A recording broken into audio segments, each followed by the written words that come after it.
This evening's talk is difficult. Can you hear me? Oh, last time I was too far away. Okay. I was going to say that this evening's talk is difficult on a number of levels. The obvious one, the emotional one, given the nature of the topic, the destruction of the Second Temple. It's difficult for a person like myself, a historian, because our sources for what we will discuss today, not immediately, but within the first half hour or so, our sources are no longer Greek, Roman, or Jewish historiography per se, but we slowly switch into rabbinic literature, which poses a challenge. And the challenge, of course, is that the rabbis were not historians. It's not that we claim that they were not historians. They themselves at times go out of their way to stress that the stories, the agadot that we are going to present have a message and a meaning that is beyond the simple historical framework. There's a rabbinic phrase, ein lemeidin min ha'agadot. One cannot learn from the agadah. Agadah meaning everything that is not halacha, that is not law. Which of course raises the question, im ein lemeidin min ha'agadot. If you cannot learn from agadot, why tell me the agadot? So there must be a message there, but what the rabbis are really claiming, I could almost reword it, ein lemeidin historia min ha'agadot. For the rabbis, there was a higher history than the history that people like Josephus were searching for. It was a moral history, an ethical message. And at times they would actually subdue, or they would render the practical events subservient to a higher message. And it's not that they're playing fast and loose with the facts, but rather they are using the basic facts to project what they considered a higher and more critical message. When we want to recreate the events, we are at a loss because we do not have, at times, a factual blow-by-blow account.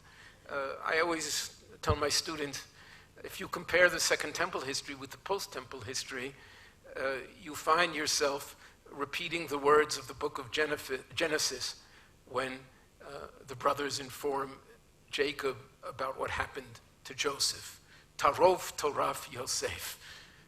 Yosef meaning Josephus, right? Yosef, and then there is no longer a Joseph to tell us the story. Not that we always trust Josephus, that goes without saying. One of my revered teachers once used to say that he would never have bought a used chariot from Josephus, but nevertheless, without him, we would be at a loss. The destruction of the temple created a trauma on a number of levels. The obvious level, of course, was the emotional one. For the Jews, their temple, God's temple, had been destroyed. And the question must have been, how could this have happened? How could God have permitted his temple to have been destroyed? Especially as he knew that in the ancient world, and this is very true of the Roman world, and we'll see this in a few minutes, the event would be interpreted as the victory of the Roman God over the Jewish God. And Titus says this in as many words. So you have the emotional trauma, but added to that is also the practical chaos that ensued, that must have ensued, within days and weeks of the destruction. Think about it. The destruction takes place in the month of Av, less than 2 months before Rosh Hashanah. Exactly 2 months before the Day of Atonement. But who's going to decree Rosh Chodesh? 20 days after the destruction of the temple, witnesses may see the new moon. Where do they go? To whom do they testify that they saw the new moon? Who is going to make the decision? This is one of many problems that must have cropped up immediately with the destruction, and we'll see another one in a few minutes. So you had the emotional trauma and the practical chaos. And then for us, there's another problem. There's another hurdle that almost cannot be overcome. Can we today really appreciate how Jews reacted, how they felt in the year 70? Now, why do I raise that question? Because beginning with the destruction, and we'll see this today, a process of compensation begins. In other words, the leaders of the Jewish people search for alternatives, ideological alternatives, practical alternatives of worship. And we'll, of course, discuss this, prayer instead of sacrifice, etc. And to the extent that that compensation was successful, and it was successful, or we would not be here today, but to the extent that that compensation was successful, we are further removed. We have become distant from the immediate aftermath of the destruction. So this, for us, is one of the main obstacles, trying to understand how the people at the time felt and reacted to the events of their day. Nevertheless, we will try to attempt and maybe perceive some of the responses, interpret some of the responses, and in the latter part of today's lecture, I will present what might be considered something of a provocative response to the destruction of the temple. This is just to keep you awake, right? Okay. Let's begin with the immediate results. And here, of course, we still have historians like Josephus and the Roman historians, plus some archaeological evidence that gives us at least some insight into what took place. The first question that everybody asks is, how many people met their death during this war against the Romans? How critical was this catastrophe, right, the direct result of the war, of the uprising? And different historians give us different numbers. Your first source here is Josephus. He tells us the total number of prisoners taken throughout the entire war amounted to 97,000. Those who perished during the siege, from first to last, just the siege of Jerusalem, not the 3 years that preceded the siege of Jerusalem, meaning 66 to 69, but just the siege of 70, the number who perished was 1,100,000. This is considered almost by all historians to be an exaggeration. The problem is imagining numbers in the ancient world. Once you get, I don't know if you know this, the word million is in the English translation. There is no word million in Greek. The highest number in the Greek language is myriades, or is like in Hebrew, ribo, 10,000. So what Josephus says, so many times 10,000 perished during the war.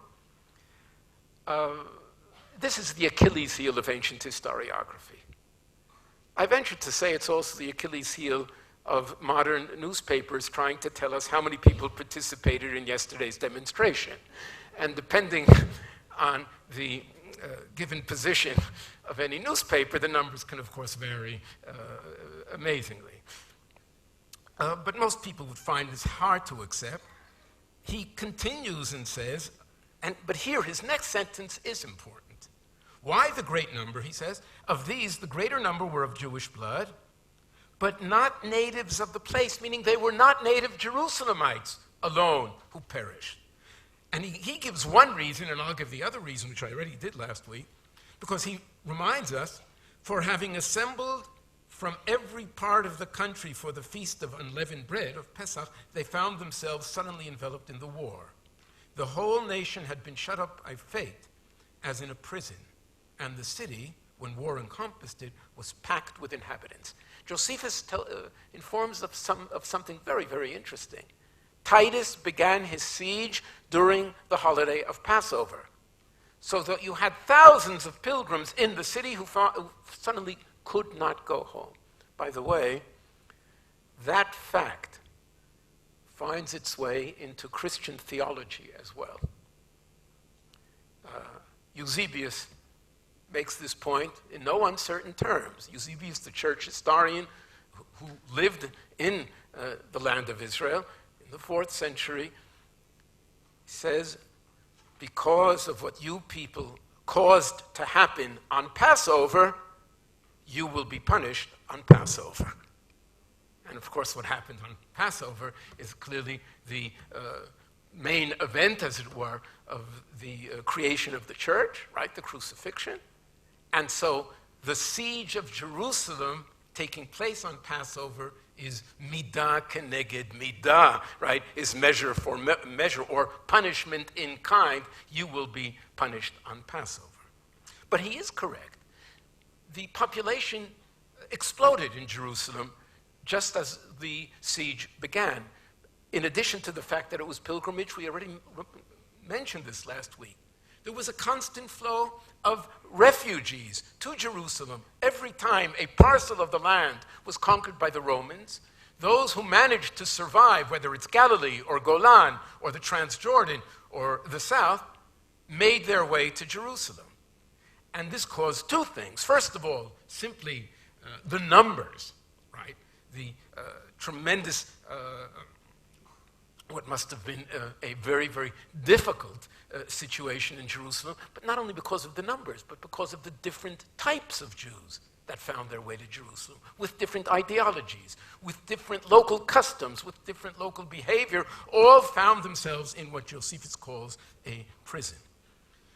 Roman historians give us a somewhat smaller number, also not maybe to be taken at face value.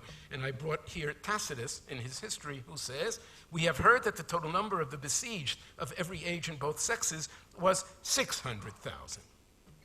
So, of course, much less than Josephus, but nevertheless, an extremely large number, and it's very hard to verify these numbers.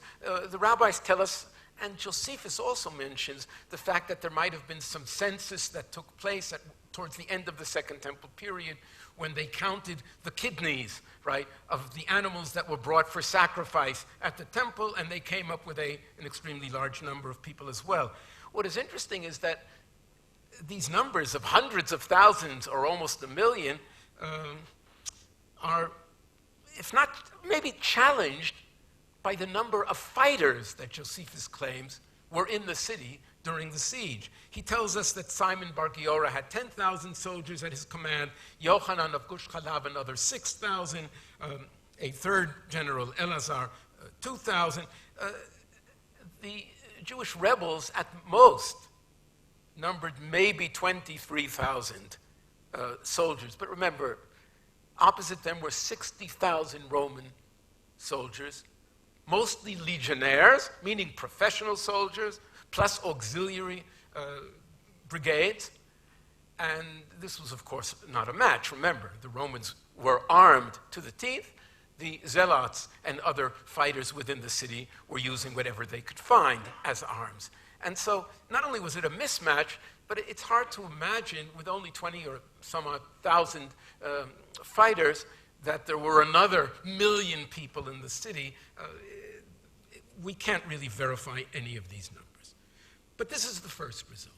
Simply vast numbers of Jews who were destroyed. I should tell you, there's a main debate among scholars how many people lived in Israel at the time in the land. And you have two camps, the minimalists and the maximalists.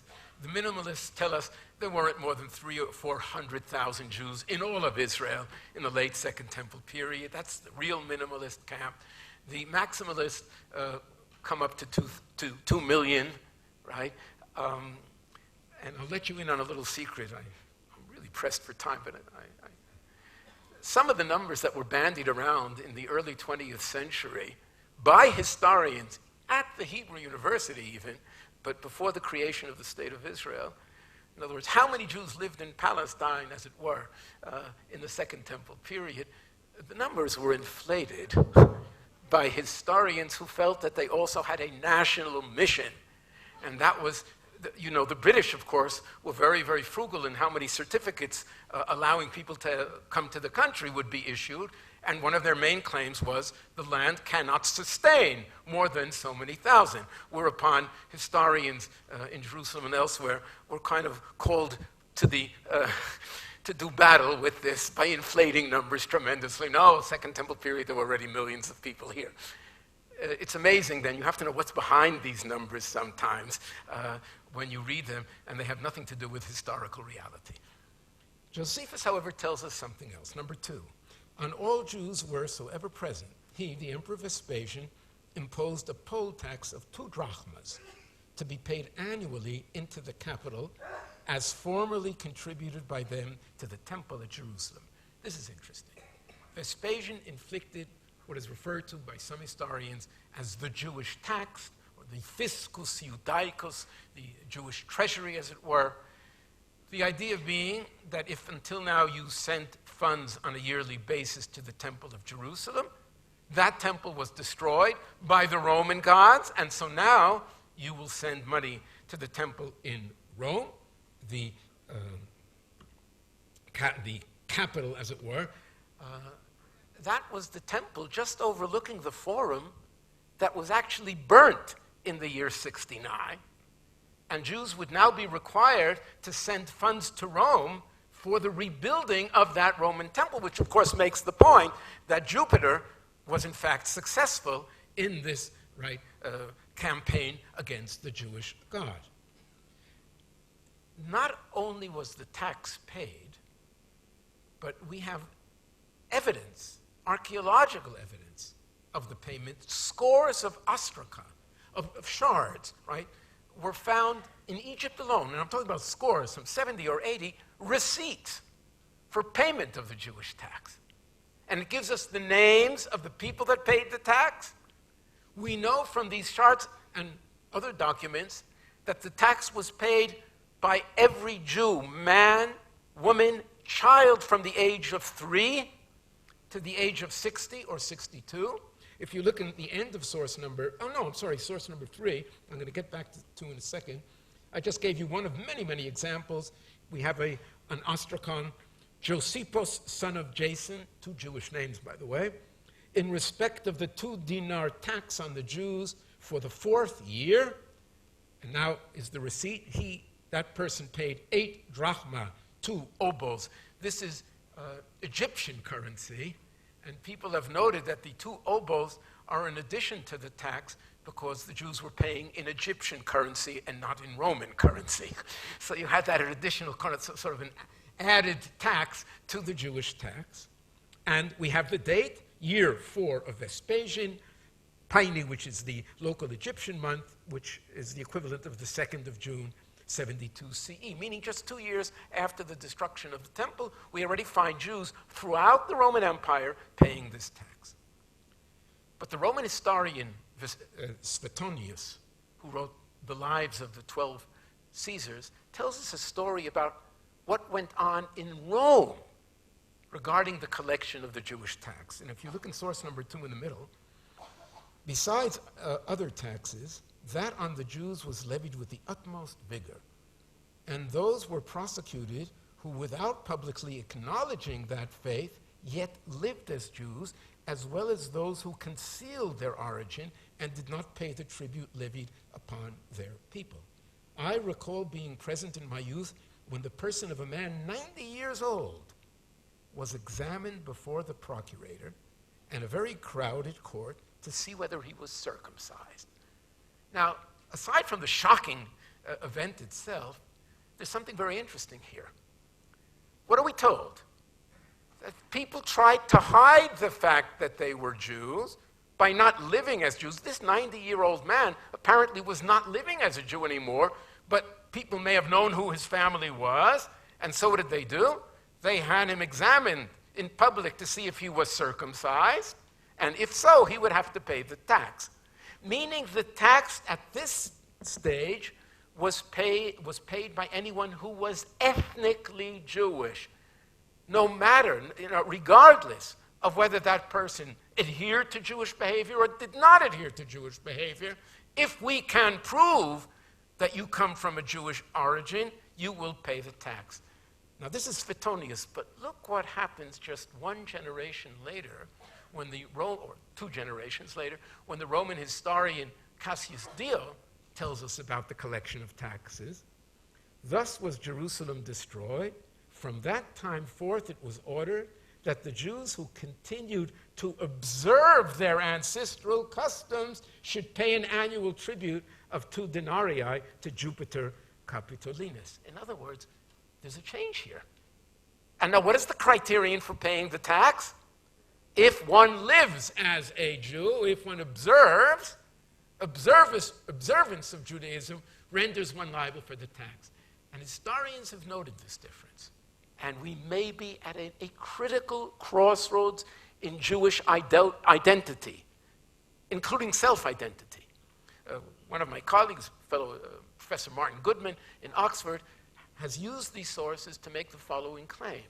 He says, we are on the crossroad where Judaism less and less ceases to be simply an ethnicity, right, belonging to a particular tribe, and becomes more and more a religion, a way of life. The Romans, until a certain time, were not even aware of were not even aware of the phenomena of conversion to Judaism. You were a Jew if you were born a Jew, or if you somehow were identified as being part of the Jewish nation.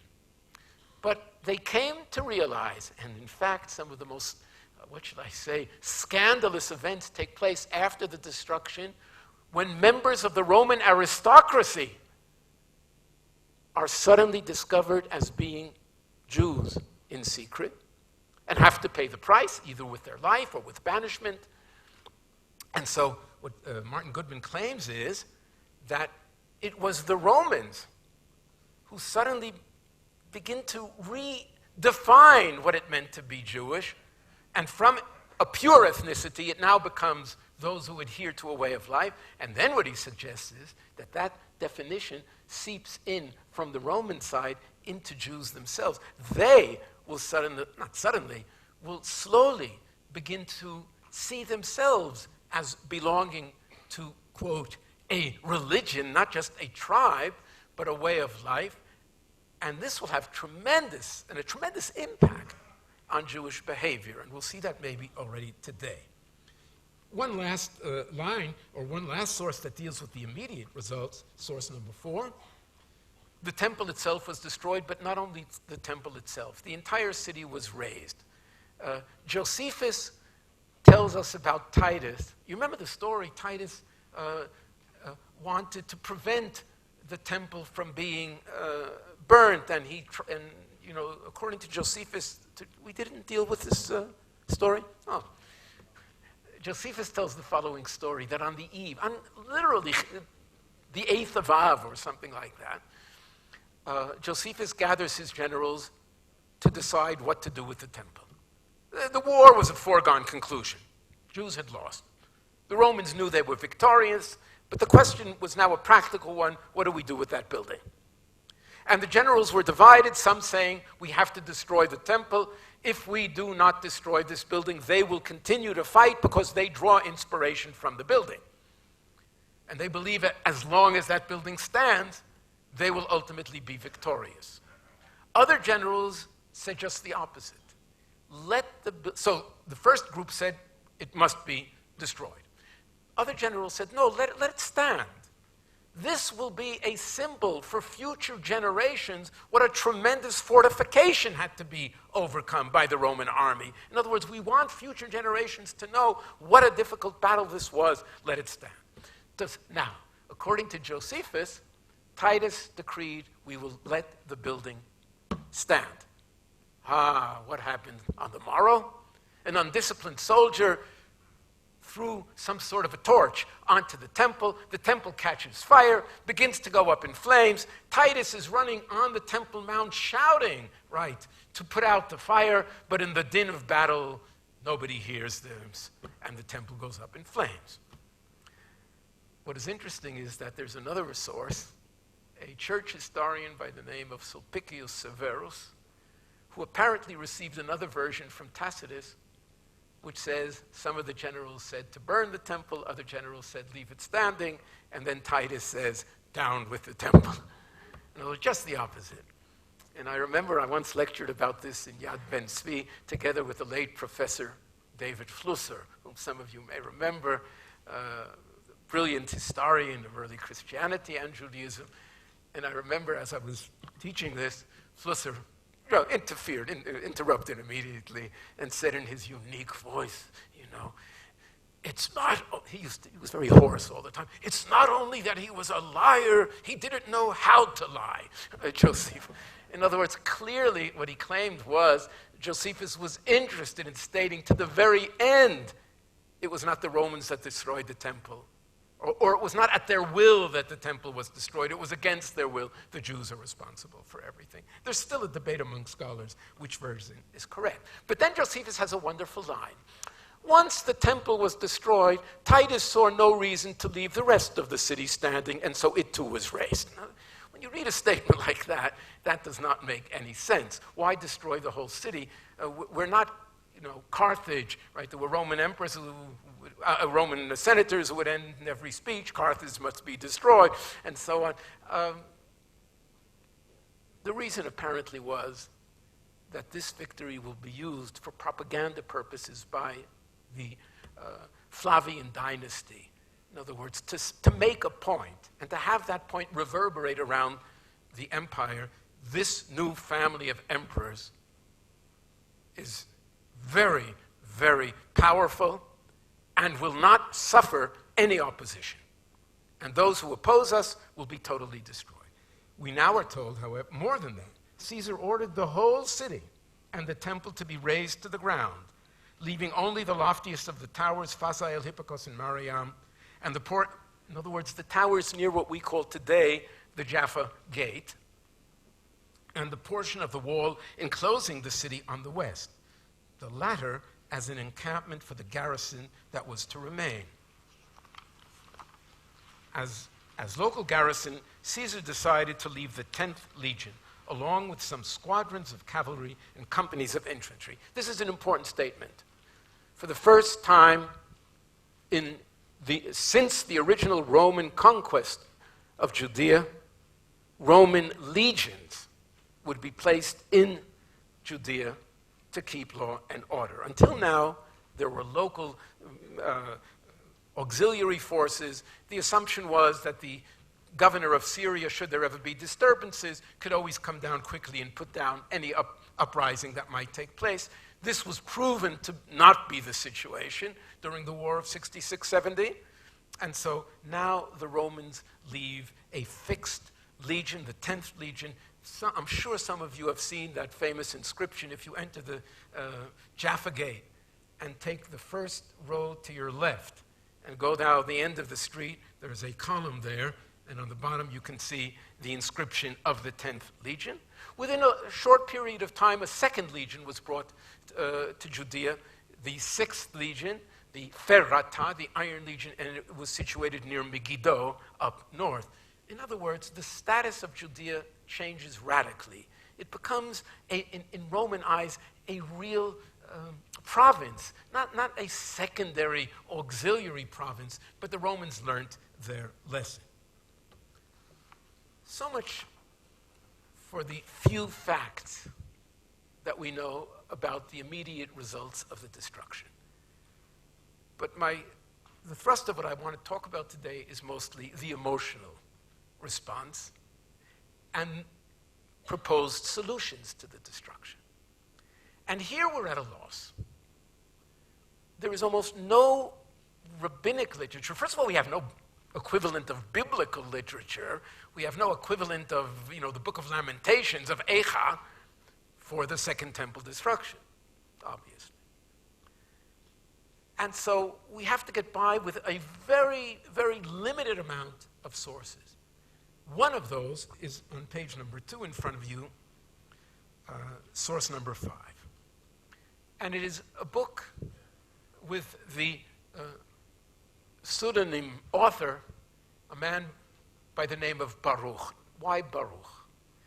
And this, of course, is the common system of the Second Temple period. You're writing a book. Jews at times, other than people like Josephus and Philo, many, many Jews of the Second Temple period preferred to hide behind pseudonyms, not to put their name on the book, not to propose themselves, to present themselves as the author of a book, maybe because they felt that with the fixing of the biblical corpus, no one is really capable of writing an additional book.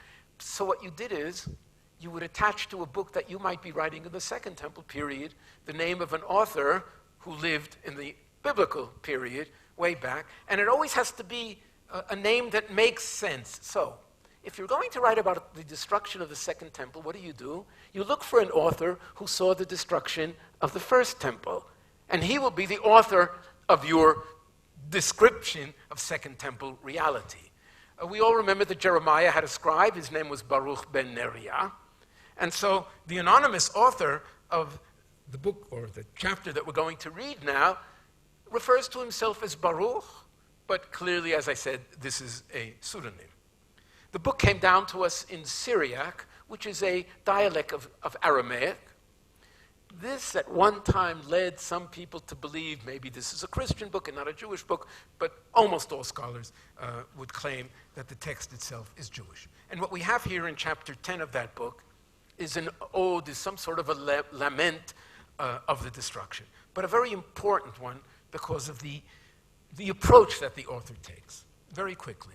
Blessed is he who was not born, or he who having been born has died. But as for us who live, woe unto us, because we see the afflictions of Zion and what has befallen Jerusalem. So this is an opening. But then he gets down to the practical conclusions. How should, not maybe, but how should this affect my behavior today? Ye husbandmen, sow not again. And, O earth, wherefore givest thou harvest fruits? Keep within thee the sweets of thy sustenance. Thou vine, why further dost thou give thy wine? For an offering will not again be made therefrom in Zion, nor will first fruits again be offered. This is a very important statement. What does the author claim? Why grow fruit throughout the land of Israel if first fruits cannot be brought to the temple? In other words, the temple now is a microcosm of the world at large, and the world at large only has meaning if it can be reflected in some aspect of temple worship.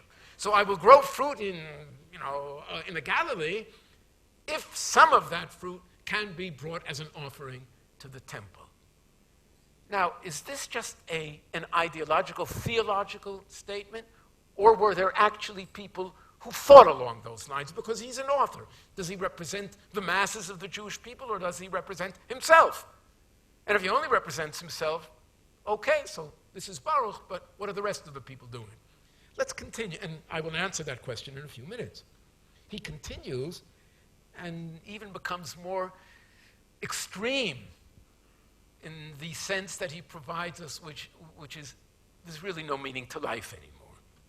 Ye bridegrooms, enter not into the bridal chamber, let not the brides adorn themselves with garlands. Ye women, pray not that ye may bear, for the barren shall above all rejoice. Those who have no sons shall be glad. Those who have sons shall have anguish. Why should they bear in pain only to bury in grief? Why again should mankind have sons?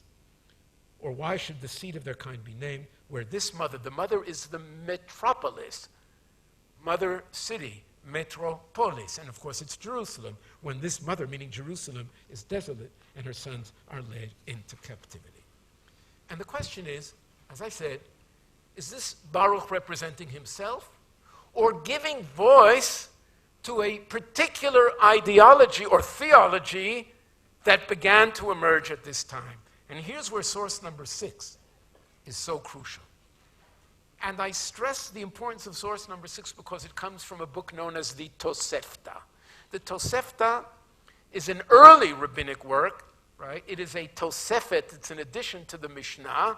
In other words, it is from what we call the Tanaitic period. It's a book that came into being more or less at the same time as the Mishnah, but scholars have proven that very often the Tosefta preserved sources that go way back into the Second Temple period In other words, this is a more, if you wish, pristine version of statements that were made that later on the Mishnah itself either omits or refashions, rewords, and so on.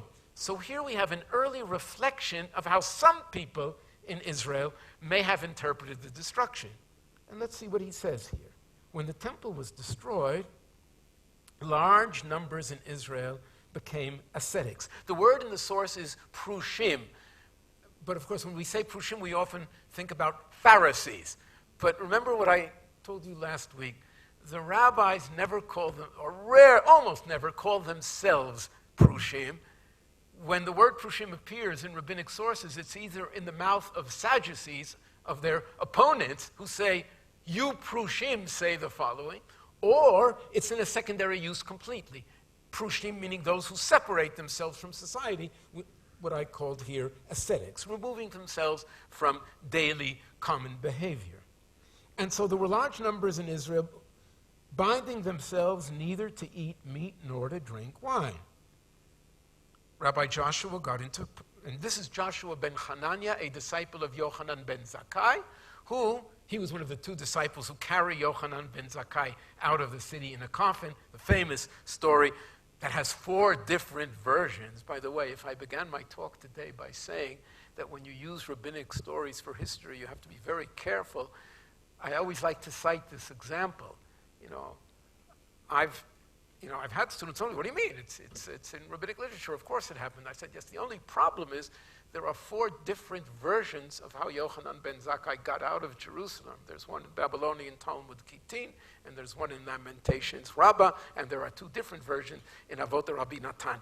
If everything in rabbinic literature happened the way it's presented, he had to be smuggled out of the city and then back inside 4 times, right?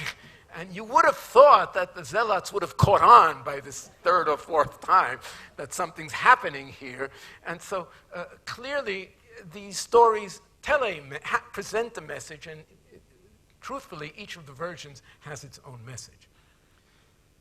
But here they say, or rather Joshua gets into a conversation with them and says to them, my sons, why do you not eat meat? And they replied, shall we eat flesh which used to be brought as an offering on the altar now that this altar is in abeyance? In other words, how can we eat meat at home if meat is no longer offered at the altar of the temple?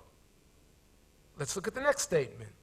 He said, why do you not drink wine? They replied, shall we drink wine which used to be poured as a libation on the altar, but now no longer? Right? They used to pour wine on the altar, but that also is in abeyance. Now, of course, if we had presented this story to Baruch, our author, what would he have said? You see, I'm not alone. These people are saying exactly what I said. Why grow fruit if fruit can't be offered on the altar? And that's what they're saying. How can we eat meat? How can we drink? And now they even get the fruit. Let's continue. He said to them, let us not eat figs and grapes, for from them the first fruits were brought on the Atzeret, right? Meaning on Shavuot. So this is precisely Baruch here, right? But of course what he's doing is, he is slowly taking he's taking their approach ad absurdum, to the absurd. And so he goes from luxuries to staples to the bare necessities. He goes from meat and wine to fruit, and now let's see where he goes.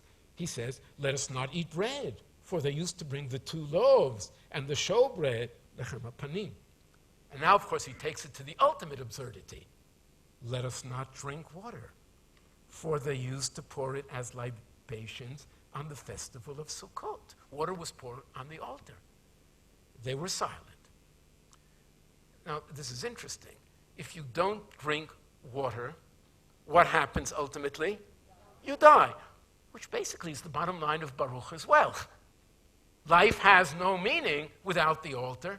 If life's daily behavior cannot be reflected in the temple and in Jerusalem, life has no meaning, and so you die. But of course, Rabbi Joshua is arguing for the exact opposite.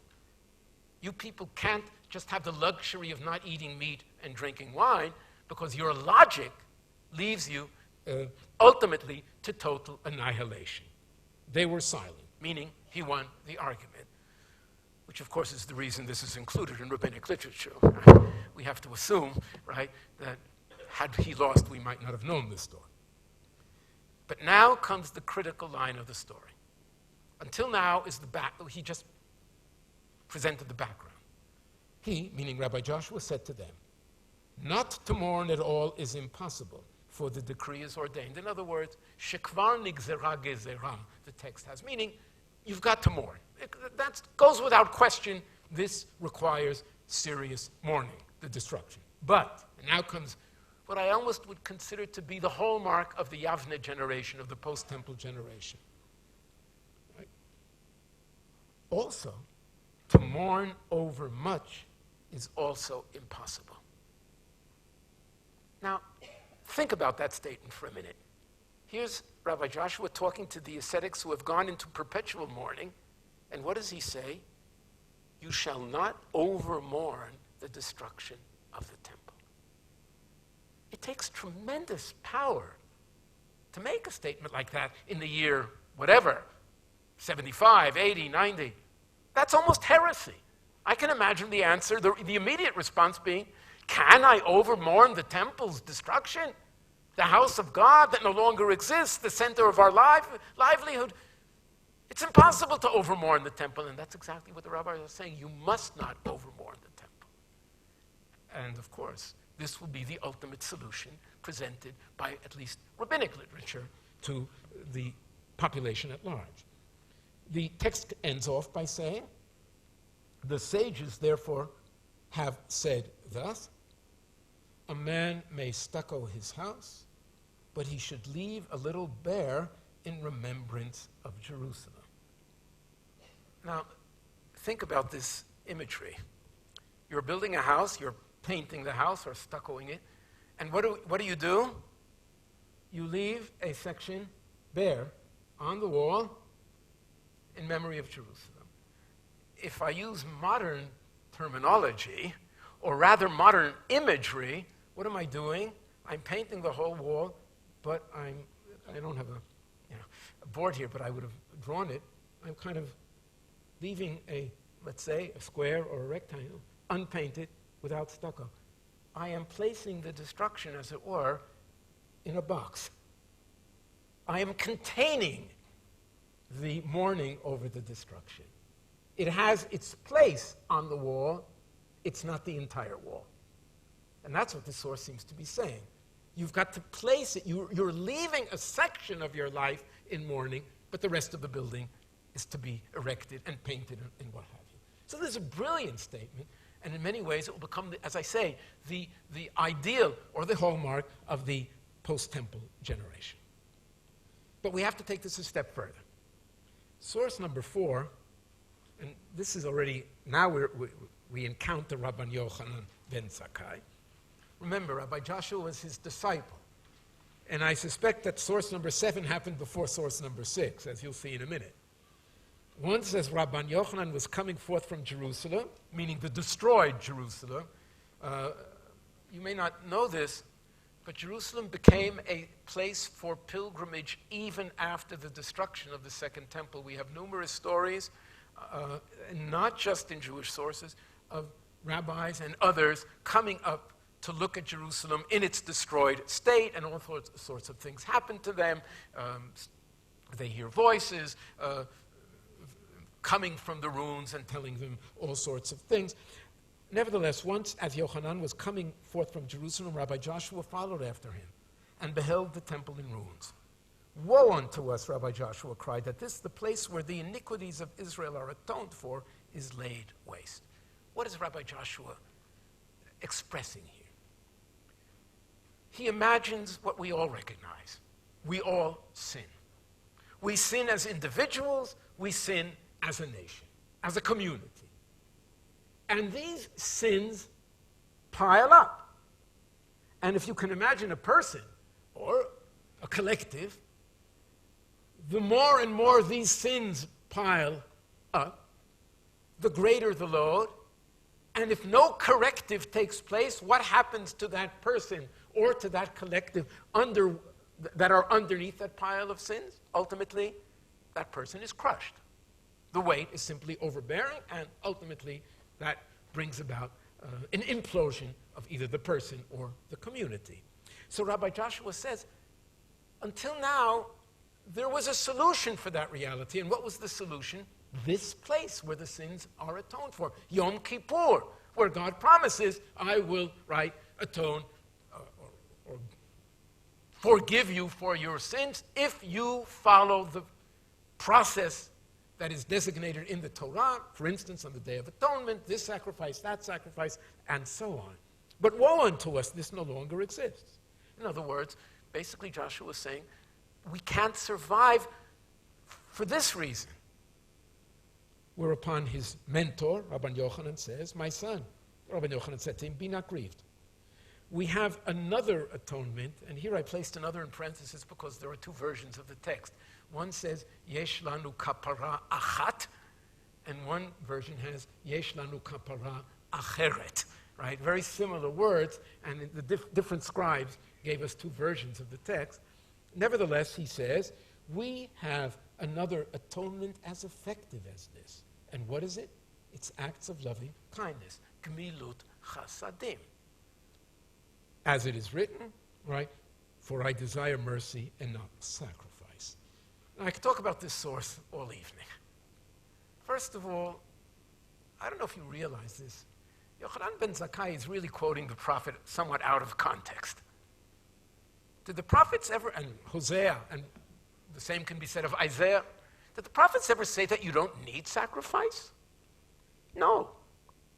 They said that sacrifice, if it is not accompanied by proper behavior, has no meaning, and it's in fact offensive, right?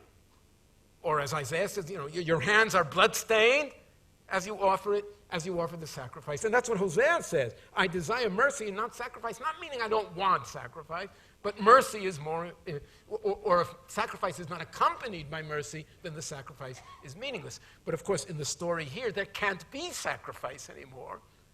And so out of context, Yochanan is now saying that Gmilut Chasadim can take up the place of sacrifice. Now this is very interesting, because I'm sure that most of you are reminded of the statement which I quoted here in source number 8 by Shimon HaTzadik Shimon HaTzadik, and Simon the Just, early Second Temple period, one of the survivors of the Great Synagogue. And you remember what his statement is. The world stands on three pillars, on three columns, right? The world stands on three things. They are Torah, Avodah, and acts of loving kindness, Gmilut Chasadim. Now, when Shimon HaTzadik said that, what should you imagine? First of all, let's get the words straight. Torah here probably means what? I'm not sure it means learning. I think that in the early second, it means knowing and keeping the Torah. In other words, keeping the laws of the Torah is the ultimate requirement of the Jewish people, right? When we get to the post-temple period, we'll see what it may have shifted into what you suggested. Avodah, the second of the two columns. What does that mean? Okay, now here we have to be very careful, especially a person like myself who grew up in a youth movement that took upon itself as a banner, right, the name Torah v'Avodah. Now, with that youth movement, right, used those two words, what were they suggesting? That we are, yes, we are traditional Jews, but we are also part of the new Zionist ethos, right? On the one hand, we're spiritual, Torah, right? But on the other hand, Avodah, right? We're going to plow, we're going to pave roads, we're going to become productive, right? The new Jew, nevertheless a traditional Jew, and that combination was considered the ideal of modern, what should I say, religious Zionism, okay? So they took Avodah, or they used Avodah, and of course the name of the youth movement was Bnei Akiva, and you realize why they chose Rabbi Akiva, for a very good reason, because he encompassed both of those elements of the new Jewish phenomena. On the one hand, Akiva is the great Torah scholar, the ultimate Torah scholar, but he is also the supporter of Bar Kochva, right? The national movement. I don't know if you ever realized, So Bnei Akiva is wonderful. I haven't come across the youth movement known as, Bnei Rabbeinu Gershom Me'or HaGolah, right? Or, or Bnei Rabbeinu Tam. It just doesn't resonate the same way. Clearly there was a political as well as a religious statement behind this, and understandable. So they used avodah in its modern Hebraic usage as work, labor, but of course, the original statement, you were all correct. It really means avodah, service, but not just any old service, but service in the temple. Avodah is avodat Beit HaMikdash, right? I must tell you, I once had to give many years ago.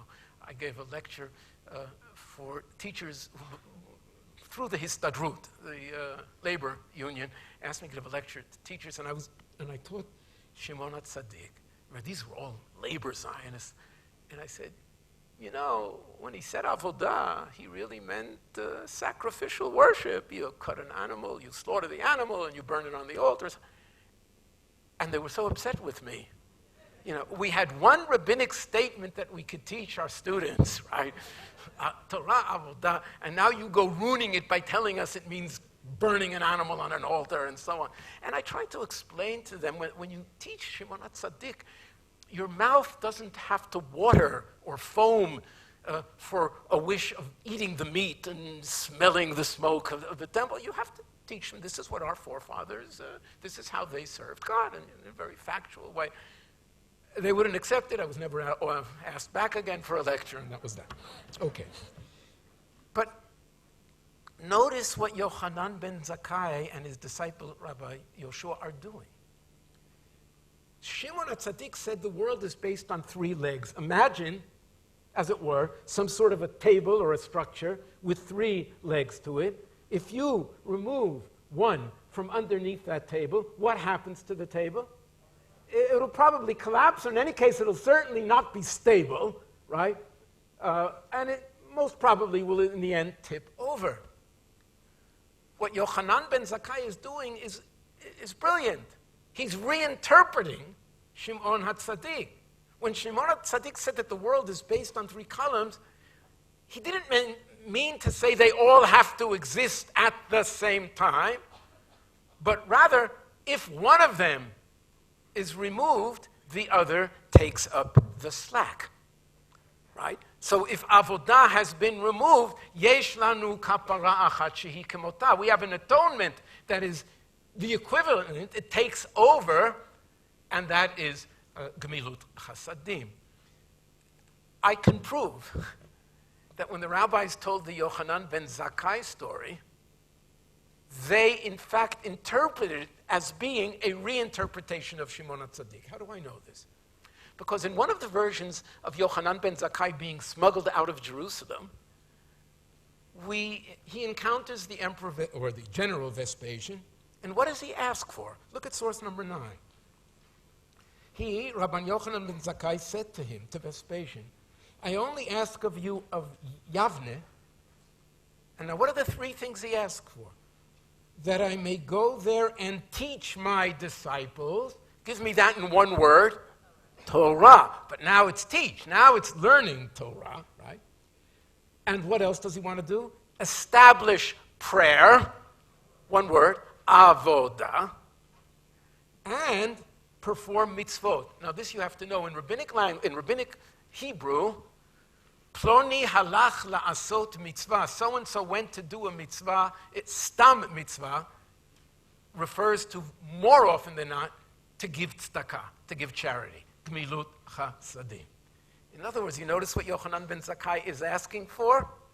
For the very same 3 elements, but in their new post-temple reality. In other words, continuity and change taking place at the same time. Very quickly, since otherwise I won't get to what I really wanted to do. If you read not the stories about Yochanan ben Zakkai and Rabbi Yoshua as agadot, but the halachic decrees that issued from Yochanan ben Zakkai, you'll get a very good sense of what he's up against, and maybe what his solution was. Let me just give you very quickly 2 examples. If the festive day of Rosh Hashanah fell on Shabbat, they would blow the shofar in the temple, but not in the, it says Medina in Hebrew, but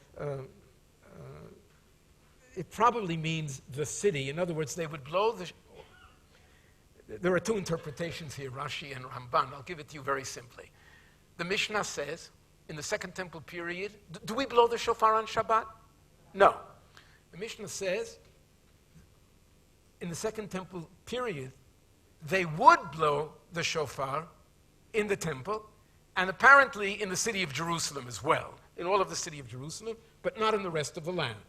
After the destruction of the temple, Yochanan ben Zakkai ordered that it should be blown on Shabbat in every place where there was a court, a Beit Din, a collection of rabbis. Rabbi Eliezer said, Rabban Yochanan ben Zakkai laid this down only for Yavne. They replied, it applies equally to Yavne and to any place where there is a court. To make this clear, let me explain what happened here. I am Yochanan ben Zakkai. You are my disciples. Today is Shabbat Rosh Hashanah. Right? 2 years ago, they blew the shofar in the temple. There is no temple anymore. And so I tell you, I don't know your name, but right? You're in the second row. You must be an important rabbi, right? Blow the shofar. Today is Shabbat, and we're going to blow the shofar in Yavne. There must have been gasps in the audience, because the shofar was never blown on Shabbat outside of Jerusalem. But all of you saw that I commanded him to do this, but now you get into a dispute. Why did I command? And there are 2 possibilities. One could be, there has to be a Jewish center. The center used to be Jerusalem, and that's where the shofar was blown. There is no longer a center in Jerusalem. It has moved to a new location. The new location is Yavne, so we blow in Yavne. And so some of the rabbis said that Yochanan instituted that change for the city, or if you want to call of Yavne alone. Others said no. Look around. Where did we blow the shofar? Where there was a large collection of sages, of rabbis. Makom sheyesh po beit din. In other words, the center now will be defined not by real estate, by a temple mount, by a particular geographical location, but rather by what? A collection of sages. And so the whole criterion for leadership changes from geography to people, rabbis, sages. Hence, b'chol makom sheyesh beit din. If there are a few courts, well then all of those courts will blow the shofar. You have 2 approaches here. And the 2 approaches, of course, raise the question, how radical would the changes instituted by Yochanan ben Zakkai be? Another example is source number 11. Originally, the lulav was shaken in the sanctuary for 7 days. How many, do we shake the lulav on Shabbat? Do we take up the lulav on Shabbat? We don't. They did, and especially when the first day was Sukkot, ulekachtem lachem bayom harishon. Originally, the lulav was shaken in the sanctuary, in the sanctuary for 7 days. In the country, only 1 day. When the temple was destroyed, Rabban Yochanan ben Zakkai ordained the lulav should be shaken in the country, the entire country, for 7 days. Why? In remembrance of the temple, of the sanctuary. And now, I used to play a game with my students. You notice what he's doing. He's taking customs that once existed only in the temple, and he is now removing them, as it were, or moving them to other locations outside the temple. And what does the Mishnah say? This is in remembrance of the temple. Zecher lamikdash. And I ask my students always, does the Mishnah stress continuity or change? And you can be misled. You look at the words Zecher lemikdash and you automatically say, this is what? Continuity. Lest we forget the temple, we should do this. But if you are your run-of-the-mill Am Haaretz, living I don't know where in the land, and you see what? That customs that were once performed only in Jerusalem and the temple are now performed elsewhere, what might your conclusion be? We no longer require a temple. We can do things today that once required a temple. not just change, but almost severance, right? A removal from the temple. In other words, the creation of what? Of mobility. If I say you can blow the shofar on Shabbat wherever there is a collection of rabbis, well, what happens if that collection of rabbis is in Baghdad? If we are now using a criterion of knowledge of people rather than of geography, who's to say that the land of Israel is a limitation? Which, of course, is exactly what the Babylonian Jews will ultimately claim in their competition with the rabbis of the land of Israel. And you get to source number 12, and you realize how brilliant Yochanan ben Zakkai was. This is one of my favorite stories. We're going to have to skip a few sources, but nevertheless. But number 12, I can't go without. Our rabbis taught. On one occasion, Rosh Hashanah fell on the Sabbath, meaning probably a year or 2 or 3 after the destruction, it happens that Rosh Hashanah can fall on the Sabbath, and all the towns gathered. By the way, you realize we don't blow the shofar on Rosh Hashanah because we have an advantage they didn't have. We have 2 days of Rosh Hashanah. So if we don't blow it the first day, we do the second. They had 1 day, and so if you don't blow it on Rosh Hashanah, there is no blowing of the shofar that year. Can that happen? So on one occasion, Rosh Hashanah fell on the Sabbath, and all the towns gathered, apparently to Yavne.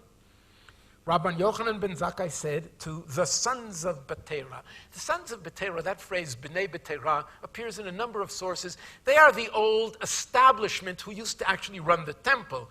There's a famous story of Hillel that solves an issue when the sons of Betera did not know how to behave on a particular Passover. And so Yochanan ben Zakkai says to the sons of Betera, on this Shabbat Rosh Hashanah, we will blow the shofar, even though it's Shabbat. They were in shock. This had never been done before. And so what did they say? They reply, let us discuss it. Right? This requires a major rabbinic debate. Right? He said, we will blow and then discuss it. In other words, what he said probably was, look, Rosh Hashanah is 24, 25 hours, right? Why have to solve the issue immediately without really giving it the full measure and examination that it deserves? Let's get rid of the ad hoc problem. We'll blow the shofar. Then we'll have the grand debate. Now, he may have meant we'll establish a committee, and we know what that means, right? But in any case, what he's saying is, you guys are right. We should give it its due and have a major debate. But let's blow the shofar first. After blowing the shofar, they said, now let us discuss. He replied, the ram's horn has already been sounded at Yavne. There is nothing to discuss after an act has been taken.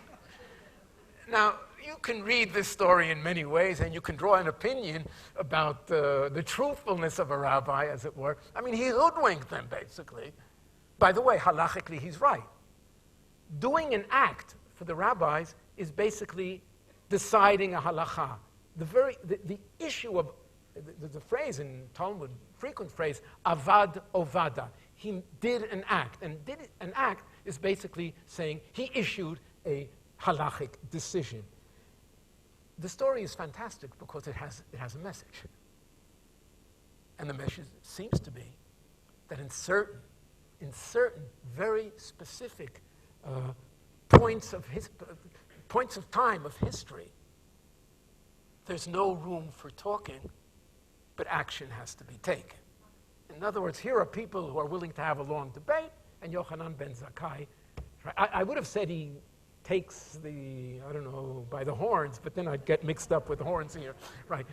But the point being, here you have Yochanan ben Zakkai doing what he does, which of course raises the question. There are a number of takanot. There are 9 takanot that are issued or that Yochanan ben Zakkai issued after the destruction. All of them basically organizing Jewish life after the temple and creating alternatives, which of course raises a major question.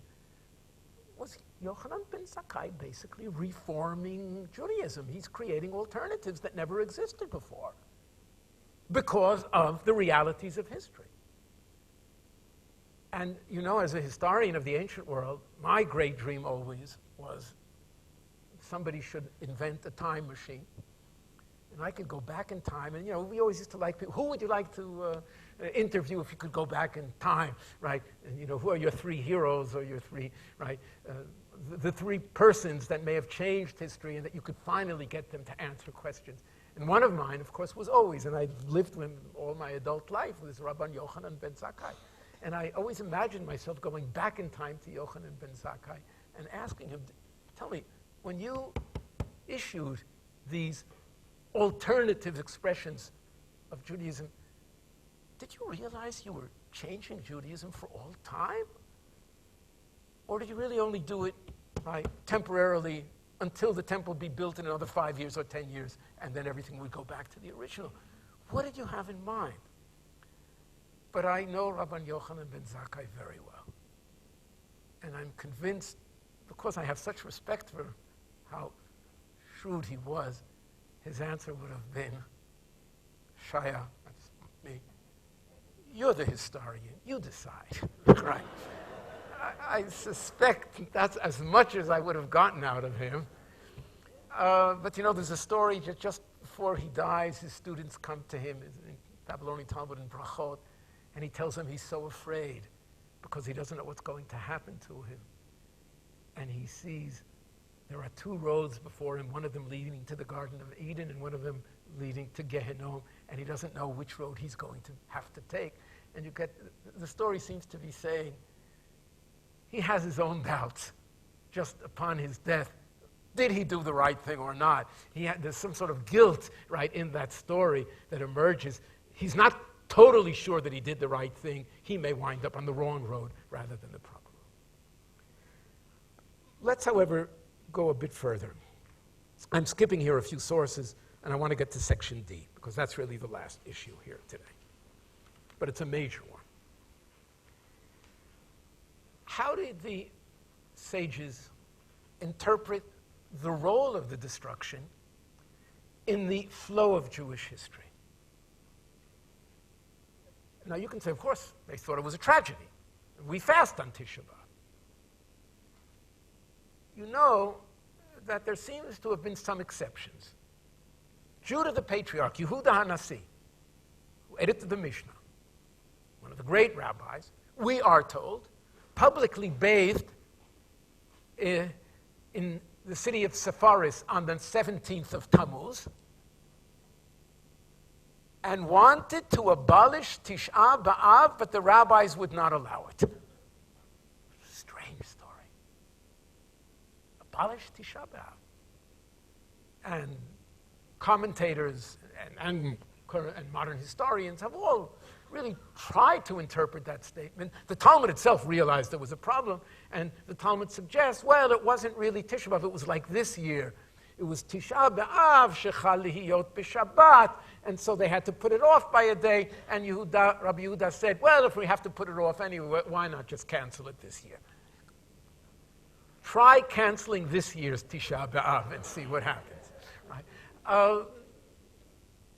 Some people have noticed, however, great historian Gedalia Alon pointed this out. According to the Talmud in Tractate Rosh Hashanah, Zechariah says this fast and that fast, right, of the fifth month and so on, will be abolished. They will turn into days of shalom. And the Talmud says, Im yesh shalom, ein tzom. If there is peace, there is no fast. In other words, the Babylonian Talmud doesn't claim that the fast ceases to exist when the temple is built. But if a state of peace exists, then we can call into question the need for fasting.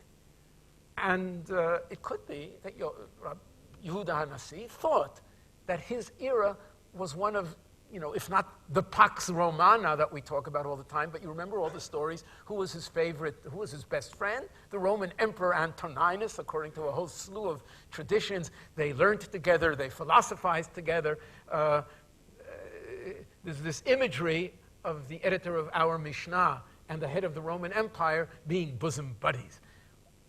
True or not, and there seems to be an exaggeration there, But whoever told that story had a message here that there's some sort of a rapprochement. There's some sort of they're learning to live together, these two entities, and maybe that calls into question Tisha B'Av. But the rabbis clearly realized that the destruction was a catastrophe. Look at source number 16, the Mishnah. I put the second in parenthesis. There is a version that says the first temple, but that's irrelevant now. When the temple was destroyed, the shamir and nofet sufim ceased. The shamir was this little creature that could cut through stone, and King Solomon used it to build the temple, the first temple, because you're not allowed to use iron, you're not allowed to use a sword to cut through stones, but this little creature was able to do it for him, and there are all sorts of wonderful stories how he found this shamir. And then nofet sufim, which I can roughly translate, the wonderful taste of honey ceased. And men of faith disappeared from Israel. Rabban Shimon Gamliel says, Rabbi Joshua testified, from the day the temple was destroyed, there is no day without a curse. The dew has not descended for a blessing. The flavor has departed from the fruits, etc., etc. So certainly the destruction is a day of tragedy. It's according to that source, a decline, as it were, in the nature of our existence. Men of faith no longer exist. The dew, in other words, even nature itself doesn't operate the way it normally would. And then you come to other sources. And these raise a major problem. And here I had to quote the source in Hebrew because I don't know how to translate it. And that's the whole issue. It appears in Tractate Brachot, number 17. And Rabbi Elazar said, which means this is taken from somewhere else. The statement that appeared elsewhere and was brought into our discussion, we'll see. Ve'amar Rabbi Elazar, miyom shecharav Beit HaMikdash, nifseka chomat barzel bein Israel le'avim shebashamayim. And the problematical word in this text is the word nifseka. The root, pei, samach, kuf. Because in Hebrew, the verb pei, samach, kuf, can mean two diametrically opposed issues. Lehafsik can mean to desist, to stop. Lehafsik bein levein can mean to separate. And so I gave you the two translations. One is the conventional one, and Rabbi Elazar said, from the time the temple was destroyed, an iron wall has cut Israel off from its Father in heaven. In other words, access to God has been severed when the temple was destroyed, because, of course, access to God was through temple worship. And so, nifseka chomat barzel, the chomat, this iron wall, separates Israel from its Father in heaven. But an alternate translation is, and Rabbi Elazar said, from the time the temple was destroyed, the iron wall that was between Israel and its Father in heaven has come to an end. Nifseka. And you realize what that might mean. Was the destruction only a catastrophe? Or possibly we have entered, and this is going to be somewhat provocative or at least strange at first, have we not entered a new era? The temple, yes, it was wonderful, but we remember how the rabbis related to the priests of the temple at the end of the Second Temple period.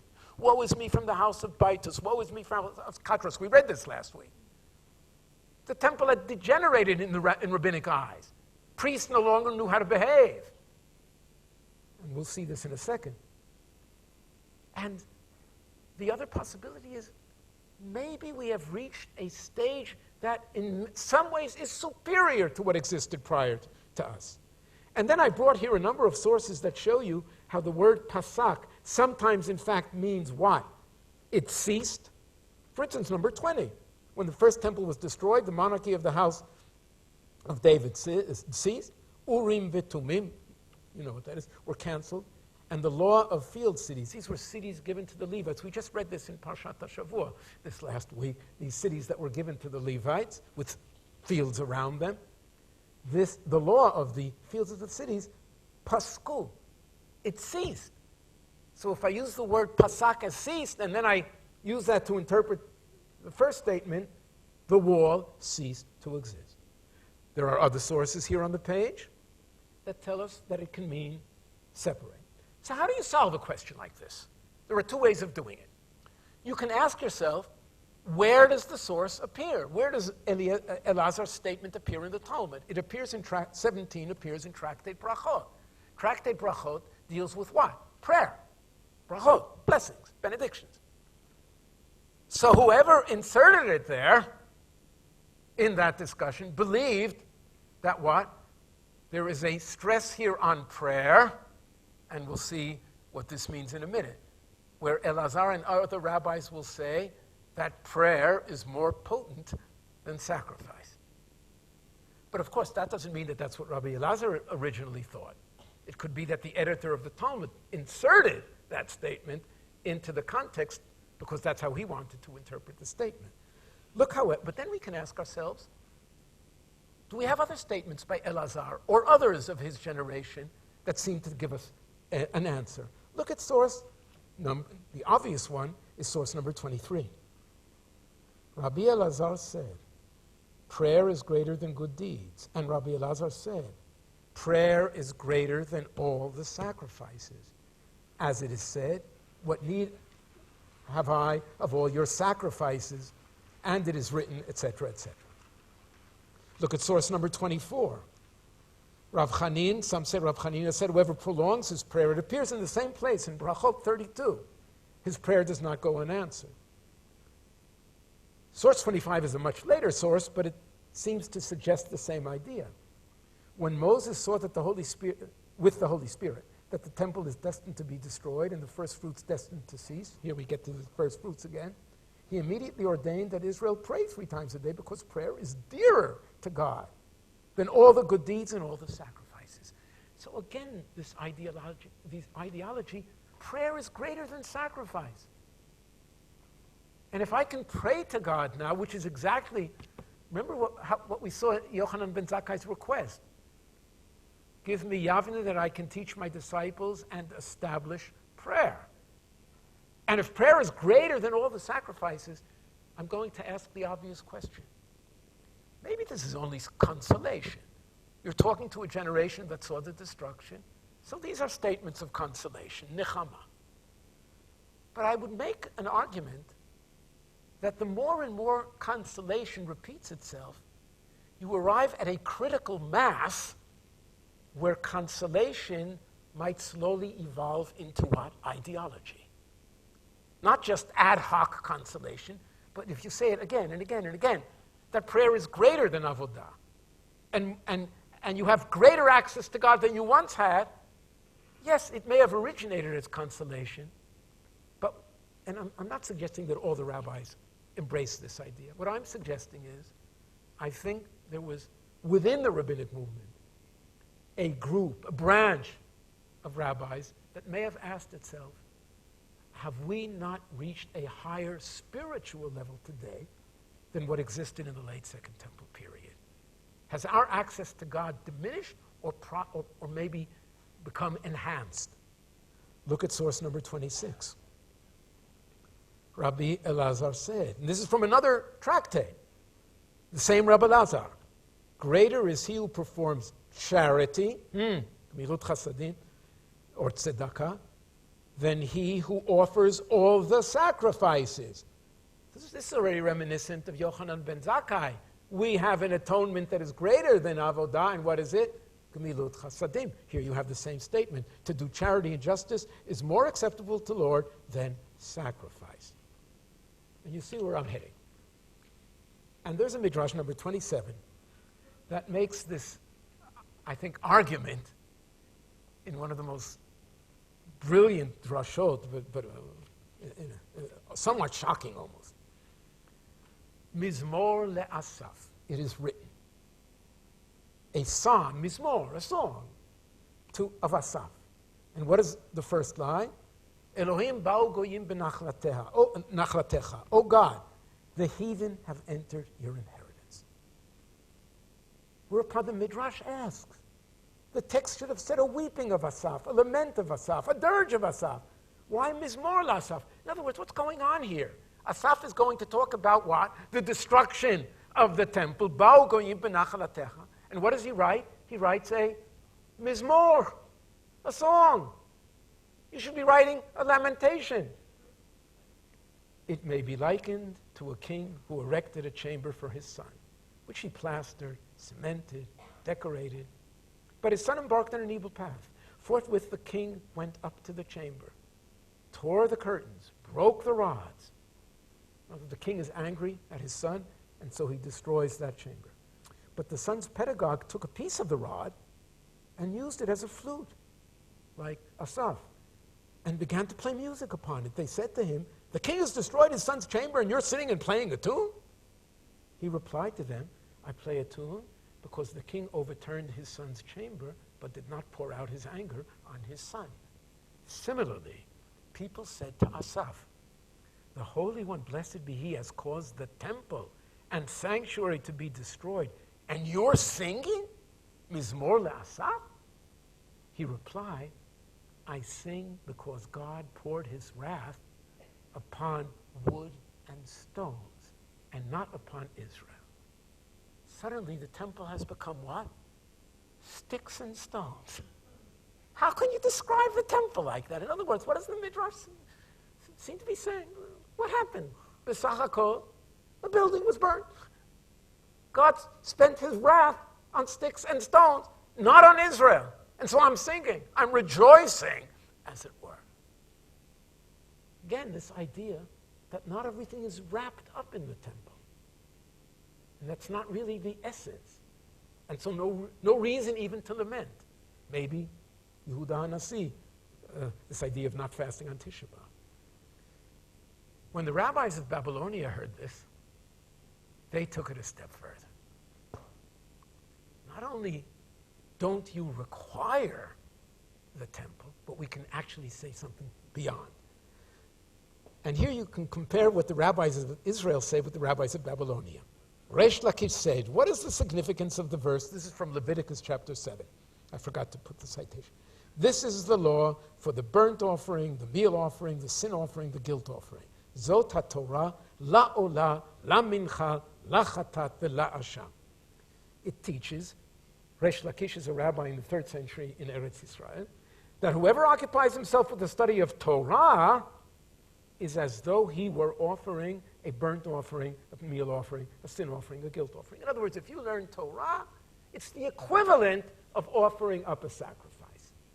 Zot HaTorah, le. Rabbah, now we are in 4th century Babylonia, one of the most prominent rabbis of Babel. Why then does the verse say, for the burnt offering? For. What is the lamed here?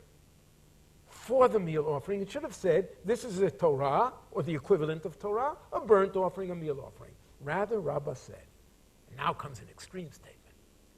It means that whosoever occupies himself with the study of Torah does not need a burnt offering, a meal offering, a sin offering, or a guilt offering. Eino tzarich. Look how far we've gone. The Torah has supplanted the need for sacrifice. And so this is a direct... Now, if you were to attack Rabbah, how can you make such an outrageous statement? He probably would have answered, what do you want from me? Yochanan ben Zakkai already started the process by saying what?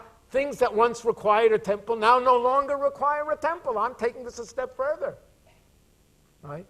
And this is one of the 3 columns that Shimon HaTzadik spoke about, the learning of Torah. So if you say that Gemilut Chasadim can take up the slack, I will say what?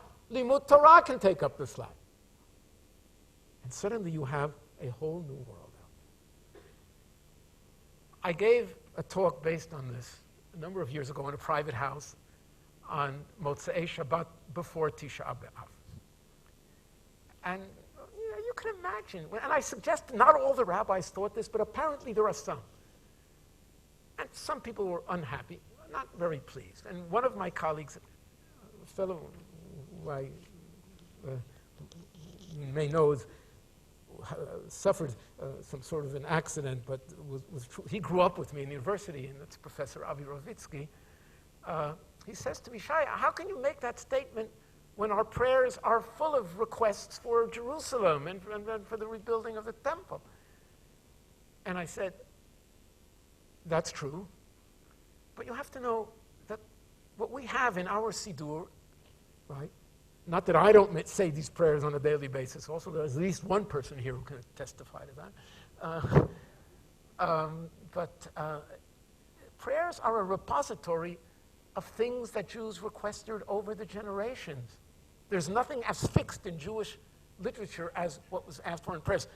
I don't know how many of you realize that today's Monday, 2 days ago on Shabbat, we all prayed for the good health of a person in Babylonia that hasn't existed for about 1,000 years. In Yakum Purkan, we all prayed, and I believe seriously, for the well-being of the Rosh Golah. Doesn't exist.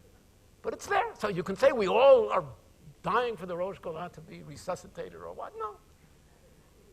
In other words, our prayers reflect Jewish history. It's probably the most important history book in all of Jewish literature, because it reflects everything that Jews believed in through the generations. And I managed to convince some to most of the people, but not all of them. And as I was finishing, and as I'm going to finish now, as I was finishing, a few of them gathered in one corner of the room, this was a private house, and started singing quietly, but enough so that I could hear, Sheibane Beis HaMikdash. This was the counterbalance to everything that I had said for the previous hour, right? You can't get away from that. And there was only one solution for me, and that is I had to walk over to them and join in the singing. We'll end on that.